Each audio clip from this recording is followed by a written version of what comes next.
What's up, world? It's never perfect. We're here rocking again. Got my homie Jeff Boschino, Accruity, co-founder, founder. It was all his idea. I just kind of pushed him over the edge to get it launched. We're going to get into some really cool stuff today, I think, because man, we've been on a journey. It's been a grind for sure. We knew we wanted to create an enterprise value business from day one, and that was the goal. And that's something that, through my background, through your background, kind of know what those milestones look like, and I've seen other people do it. And it's something that I figured was the real path to wealth, and the wealth that I wanted to create in my life and the freedom that I wanted to create in my life. But then to your point, right, we're trapped in a job for at least, if not still. Well, I think we still are. 3 years. Yeah, I mean. Yeah, and I think we're starting to put and continuing to put the pieces in place and iterate, et cetera, to build an actual enterprise value business. But for sure, for the first 3 years of this and continuing to this day, to some extent, we own a job. Yeah, I think we had the City Light podcast 3 years ago. We did. I remember talking about it. So we'll have to get a link and a reference back to that podcast from years ago down in the Southside offices that we had. Yep. Yeah, that's really cool, right? But I mean, look, it's been 3 years of a journey, right? So let's not pretend we can go back and put ourselves in the mental framework of why we did it and how we did it. Like, we did. We made a decision. You made a call. I'll never forget, dude, like, we were at Starbucks. We went through, like, you came to me. We went, like, all right, here we go. Yep. And man, we've been on the journey, right? A journey of a lifetime ever since. And to your point, it's not like we're out of the hole, right? It's not like you could just quit tomorrow, right? Like, or have the freedom. I think what a lot of people don't realize, is the fact of, like, you leave a W-2 job because you feel like you're constrained, and you start your own company. And I think the biggest misconception is you have freedom. Yep. For you, you've always worked crazy amount of hours. That's why I've always appreciated you. Not because you've worked crazy amount of hours, because I'm not saying I love people that work crazy amount of hours, but I love people that are going after what it is that they want, right? Which is education, which is drive, which is motivation, which is a willingness and ability and desire to succeed. Yep.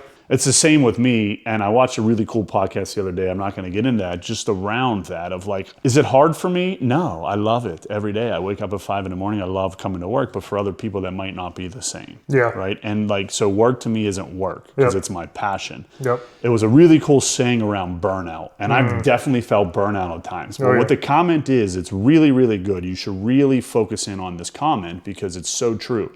Burnout is not working too much. What burnout is working on the wrong things. Yeah, for sure. And so I could work 80 hours a week every week for the next 5 years. If I'm working on the right thing, I'm happy. Yeah. But if I spend 100 hours working on the wrong thing, like, I want the world to end because I just can't, like, I can't do it. Well, and you also know that that's likely, if you're working on the wrong thing, you're not working to your highest and best use. That's something you talk about so often. And it's like, if you're not working on your highest and best use, you know that there's things that you want to be doing or that you should be doing that you're not doing because you're constrained. Well, all right, fair. Let me ask you this question then, right? Because you've now been on this journey for 3 years, where essentially you control your own time, right? You're in charge of the company now, whatever. You're in charge of the company. Technically on the operating agreement, you're not, because you and I are, and technically kind of I am, right? But at the end of the day, there's always been a trust factor. It's your company. I let you run it, and I strategically make sure that we're not going down the wrong path too much, right? And then I'm public facing, right? You're in the weeds. You're grinding all day, every day.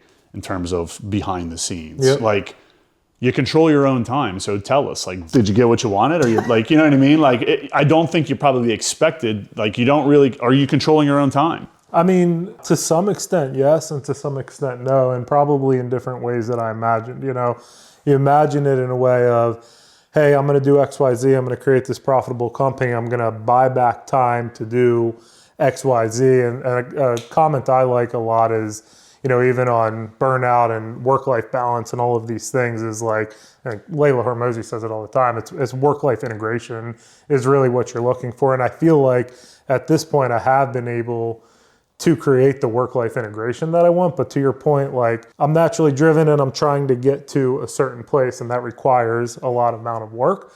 And I'm still willing to put in those hours and will continue to. But then for sure, there's things that I do all day, every day that maybe long-term I don't want to be doing, or I'm not fully... What would you call as not your highest and best use that you're still stuck doing, or like burns you out, right, as a business owner? Probably maybe two separate questions, but things that probably burn me out as a business owner is getting sucked back into things that I've thought that I've already solved and delegated and are running. And obviously those are issues, and that's going to happen all of the time. Things that aren't my highest and best uses, I feel like I could be doing more on the lead generation side. I feel like I could be doing more on the sales side. I feel like I could be doing more on the product development side. And when I get pulled into fulfillment or solving a client issue or something, I'm like, hey, I'm not at my highest best use. But that's also because we haven't gotten the team to where they need to be at their highest and best use. Honestly, things that cause me burnout is probably like quote unquote failure. If I work very hard at something, very long at something, and I'm not seeing the results, and I think that's probably fair for a lot of us. If you're working hard on something and you're not seeing the results, then naturally, or if you're working on something that you feel like you should be able to get away from at some point because you've stabilized it or because you've automated it, and you can't, and you're stuck doing something that is not actually what you want to be doing, that's what causes me burnout. Yeah, I mean, I think for you, and I think for me too, but I see it for you more than anything, being in the position I'm in to kind of, you know, when I solve the problems, when the client problems come, when they bubble all the way up, it's like, I have to help. I don't think business owners in general realize this, but to your point, it's like you go do all of this work, particularly we're in the service industry, right? The financial services industry. And so we're doing services for other clients. It's like when you go put in all of this effort to get them all the way to where they need because you genuinely care. And it's not about, of course, we have to make money, right? You have to pay us for the work that we're doing. And, you know, quite frankly, our prices have been too low from day one, and they still are. And that's just a fact. It's irrelevant. But, you know, and so you do all of this work because you genuinely care for this customer, and they just come back and they're not satisfied or they're not right. And so from day one, you know what I've always told you, because like it's not the customer's always right. It's just we have to communicate better and serve them, right? And so it's not that they're right or wrong. It's that we didn't prove our value to them, regardless of all the work you did. And your face always, when we have those conversations, and like your demeanor is just destroyed.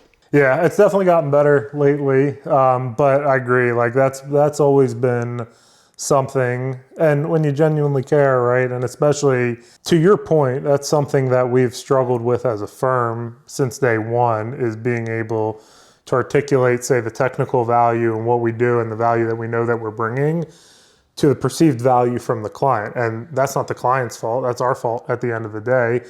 But what we're trying to create also, there's not a lot of people doing it, and it's hard to do. And that's something we just need to keep working on. Okay, so why, right? Because I think at the end of the day, what we've always been the best at, and we're evolving, and so we're definitely full service and really good at a lot of things now. And for those of you that don't understand what our business Accruity is, we're a full service back office shop for you, right? So from bookkeeping to reporting, closing your books, KPI dashboards, pro formas, financials, right? And now we have a full tax line, right? So tax strategy is the main piece, and we're filing taxes, right? And so we have additional goals and built-on services that we want to bring so we can start doing financing and different things for everybody. But we're an accounting and tax shop at heart, right? And we're very different because we serve entrepreneurs generally. We're not serving big corporations where we're working with controllers and CFOs and senior accountants. We're working directly with the entrepreneur. And so there's a major level of education, generally speaking, when we're working with entrepreneurs, whether it's a real estate investor, a real estate agent, a business owner, whether they're in roofing or whatever it is, because usually they don't have the team. And so they don't understand the value proposition at the end of the day. And so getting back to my question to you, it's like what I've always said is what we're really good at is we're a controllership shop. And most of the firms out there aren't that. You either have a tax shop, you have an audit and attestation shop, or you have a bookkeeping shop, right? We've had several calls with bookkeeping companies recently. They're good bookkeepers, right? And that's what they focus on, and that's where they're priced at. You come from public accounting background, so you're in audit, so you understand the importance of clean financials. And then you were in corporate for a while, same thing. You really understood the importance of clean financials for audits. Where entrepreneurs come from the world of like, I don't even know what any of that means. Yet you care so much about what we call clean books. So fully comprehensive and, right and correct. And you throw out other terms that timely and accurate, baby. Accurate and completeness, right? But I think the value proposition there is like, so what we're really, really good is getting clean books, getting them closed, and like 1,000% know that they're accurate. And so if you ever sent them to anybody, like they're right. And that takes a lot more work. And we've always struggled with the value proposition because most bookkeeping firms, they're not right at the end of the day, but like entrepreneurs have no idea of that. And so I think my question is, why has that always been your major passion about that? Like, you've always cared so much about that more than, and so like, we don't argue much, but when we would argue about what we're doing, I'm like, Jeff, the customer doesn't understand that value proposition, and we're doing 6x more work, and we're losing money because of it, because they don't understand the proposition. Give me why, dude.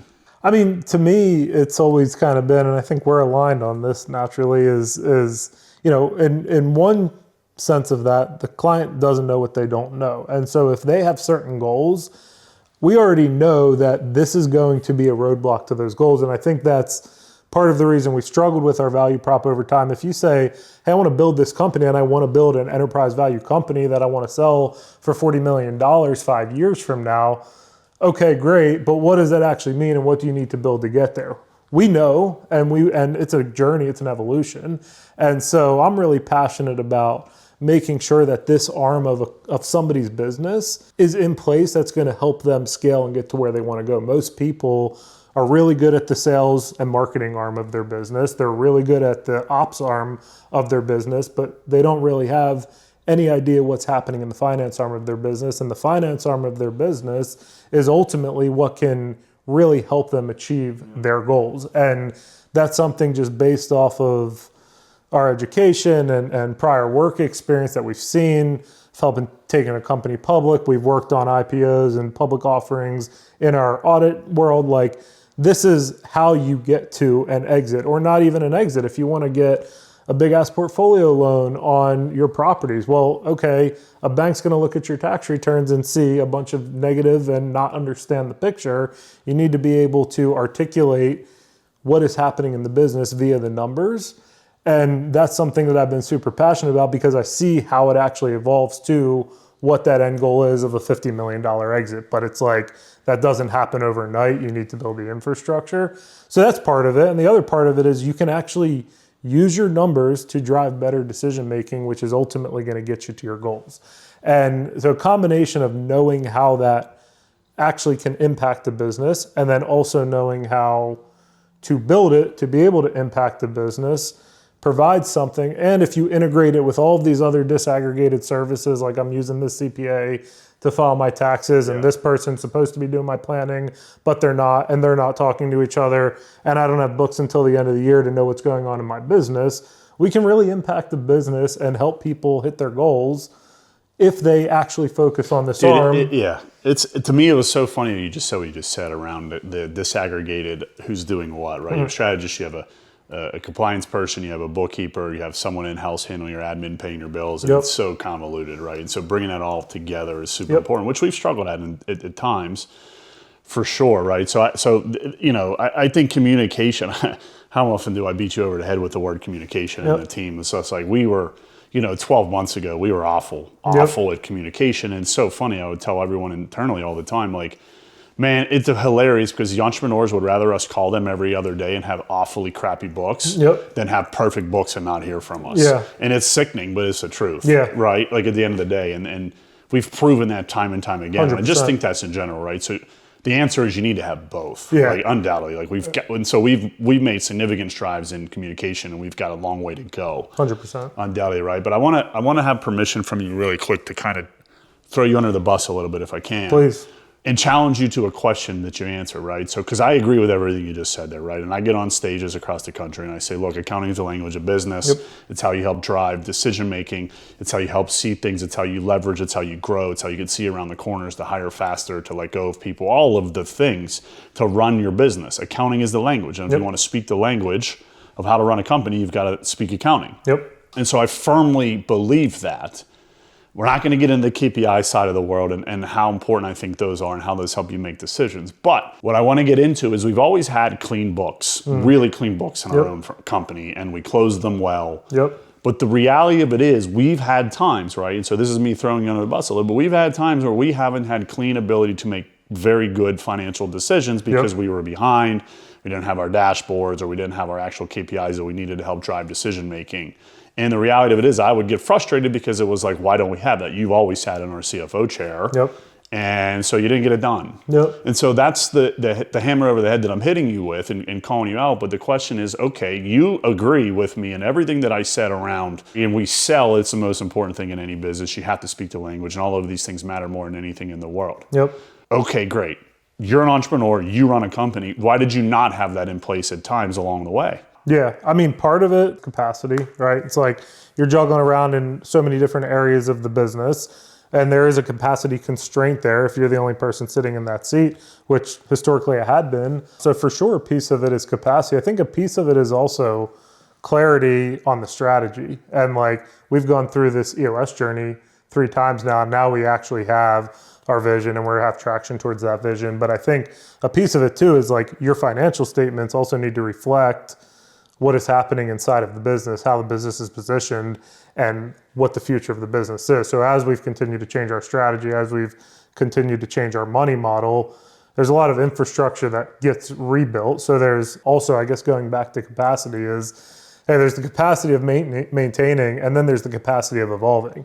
That's something we do well for our clients. Change management. Change management, which is also something, we historically haven't been amazing at inside of this organization. And so, I mean, I think to answer your question, it probably is capacity. And it's probably also partly me, right? Like maybe at certain points that I didn't believe that getting a perfect financial package out for us was the highest and best use of my time. Compared to serving the client. Compared to serving the client, or compared to figuring out whatever it is in the business. But it's still extremely important. And now we're at this point where we have our infrastructure built, and it's always an evolving process, but we have repeatable month-end close processes, repeatable weekly forecasting and KPIs, and that infrastructure is built, and now we're focused on evolution, and that's continuing to evolve forever. When you think about business, you kind of think about there's generally 3 arms, right? You've got your marketing and sales arm, your business development arm, right? That's all kind of your front end. You got your middle end, which is your ops, your fulfillment, your process, whatever. And you got your back office, which you can consider HR and finance and accounting and leverage and all of that world, right? And so you have your 3, and then obviously as you grow, generally speaking, you can break it out into more growth, business development, affiliates, sales, marketing, ops, fulfillment, whatever you have if you have different service lines. And I think the reality of it is we stunk at communication with our customers and internally on our value proposition that we had for a long time. Yeah. And we can talk till we're blue in the face around why and who's at fault. Yep. The reality is the company's at fault. Who internally it's irrelevant, right? But as the guy that co-founded the business, founded the business, right, been in charge of running the day-to-day from day one, right, forever. What do you think the issue was around our value sales proposition, and who's responsible? Meaning, was fulfillment and ops responsible for not being very clear on what we're delivering to our client to get back to marketing and sales in order to sell better? Was it the back office because we didn't understand our numbers and how to leverage our own business in order to provide margins and then essentially tell our sales what to sell things for? Yep. Or was it sales and they weren't able to clearly articulate our value proposition to the marketplace? And so, answer that question for me. You could be a little bit vague, right? But answer the question. Let me ask it more bluntly. Our challenge that we faced in the first 2 years of this business, we had trouble closing deals. Yeah. Why? Well, I think the internal answer is that we didn't activate our clients soon enough. We didn't show them value soon enough. We would get in here and we'd say, hey, we need to clean this up. It's going to take 6 months. Somebody's paying us for 6 months and doesn't actually see the value until month 6. It's very hard for them to continue to trust you. It's very hard for them to continue to feel activated on the service that they're paying for. So I think that's part of it. And it was partly an offer issue of what our client journey is, which kind of goes back to proven process and vision. I think if I had to boil it down, it's a sales process from an offer perspective. And that goes back to the value prop. We obviously have had fulfillment issues as we're building the operations to fulfill on the services that we're providing, but our actual fulfillment outside of deliverables being better, the way that we're communicating to our clients better, isn't significantly different. So we for sure had an ops problem, but it's not an ops problem necessarily in that we didn't have the right people sitting in certain seats of ops to be able to deliver our service the way we wanted to. But from my perspective, it was ultimately a sales problem. And then for sure, We had back office problems where we didn't have visibility when a customer did have scope creep and we didn't know we Great went answer, negative everything. margin. But it answers everything, which ultimately boils down to us. Leadership. Yeah. Yeah, the owners. Yeah. Yeah, for sure. No, I love that, man. Let me get you one more question here, one more answer I'd like to hear. Is like, all right, man, you've been on this 3-year journey. You built a hell of a business. We're still in it. We're still struggling. All of the things. We have big, huge dreams, big hopes. Yep. We've been in 3 years. You've evolved more than anybody I've ever seen evolve in a 3-year period. I'm super proud of you for all of those things. You should be proud. Very proud. What do you think is the number one thing you've learned? You can either go about yourself or just in general about life that you've learned over these last 3 years of probably what I would argue is the hardest, in terms of your work, hardest 3 years of your life. Personally, it's probably the ability to adapt quicker and take constructive criticism faster and with a different approach. I think coming in with my background, everything, it's like there were things that I thought I knew that I definitely didn't know. And I think I preach that all the time is like, you may think you know something you actually don't know. So if somebody is coming to you and can tell you, and probably this communication versus the product is like a prime example, right? It's like, no, dude, I've been working with these types of people for so long and this is what we provide. This is what we need. It's like, okay, but the client doesn't see that. So we need to fix this. And I think historically I was really bad at taking feedback. You knew exactly what we needed to do for the client. Yeah. You just didn't think it was important to tell them what we were doing for them. Yeah, that's part of it. Said another way, business is communication. Like we're running an accounting firm. We think it was like we have to do accounting, but the reality is no, we had to communicate. Yeah. And the other thing that I think you've learned too is right, and not that you ever had an ego, but it's like we all have egos, and none of us ever want to be told what we've done wrong and how to fix it. Yeah. And all of that. And I would agree, right? Over the last 14 months, like you basically said, I realized how hard this was. If you have a better way, let's explore it. Yep. And so I definitely give you a lot of props for that. And certainly I've made some major mistakes since I've kind of come in and kind of tugging the reins of ultimate decision making here. The reality of it is I'm never going to stop making decisions quick and learning from them as fast as we can. I'm the biggest believer in the world. And by the way, you should be too. Seriously, speed. Speed to decision making is going to be everything if you want to be a business owner. I could promise you that. And literally talk to any successful business owner, right? You talk to Hermosis of the world.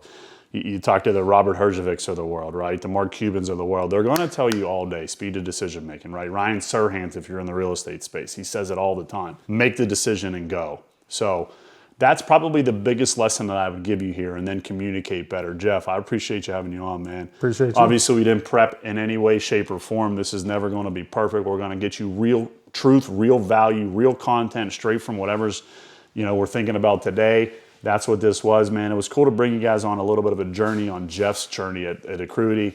Excited for the future. We're going to bring you another episode this week. It's never going to be perfect, but get out there and start taking action. Let's go.